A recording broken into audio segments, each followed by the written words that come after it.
Sir major স্যারের সাথে আমার কথা হয়েছে, যখন ওনার এরোপ্লেনটা ল্যান্ড করবে তখন আমাকে কনফার্ম করে দিয়েন।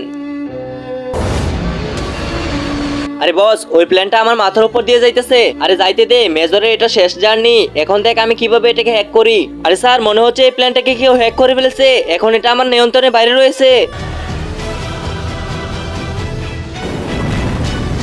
আরে বস, ওই প্লেনটা গোয়ার ভিতরে চলে গেছে।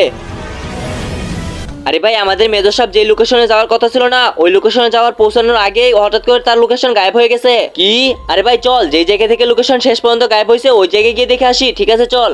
আরে ভাই, মেজর সাহেবের শেষ লোকেশন তো এই জায়গাটাকে দেখাইতেছে, কিন্তু ভাই এখানে দূর দূর পর্যন্ত তো কিছুই দেখতে পাচ্ছি না। আরে স্যার, আরে স্যার, স্যার, হ্যাঁ হ্যাঁ। আরে ভাই, এটা কোন বাচ্চা ছিল যে নাকি বাস্ট হয়ে গেছে? আরে ওই সৈনিক, এটা হলো আমার দুনিয়া। এখানে এরকম কিছু হয় যেটা দেখা যায় না, আর যেটা দেখা যায় এটা কখনোই হয় না। আরে কে তুই? আরে আমি হলাম হ্যাকারদের রাজা। আর এই কথাটা মনে রাখিস, তোদের দুজনকে মারার পর এই পুরো পৃথিবীটা আমার আঙুলের ইশারায় চলবে। হে, তোদের মতো হাজারো হ্যাকার আমাদের আর্মিতে একটি চুলো ছিঁড়তে পারবে না।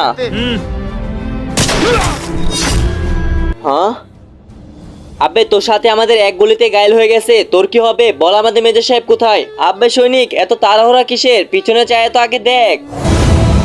তারপর দেখার আগে এই পবিত্র কোরআনটা দেখার পর তুমি যদি ভিডিওতে লাইক করে চ্যানেলকে সাবস্ক্রাইব করো, ইনশাআল্লাহ তুমি সামনে পরীক্ষা 12 নম্বর পেয়ে পাস করবে। সবাই কমেন্ট বলো ইনশাআল্লাহ। আরে শোন, আমি মেজরকে কিডন্যাপ করছি। আর তোরা কি ভেবেছিলি আমি সাধারণ মানুষ নিয়ে আসবো তোদের সামনে? আরে না, এটা আমার তৈরি করা রোবট। একে কেউই মারতে পারে না, এ নিজে ছাড়া।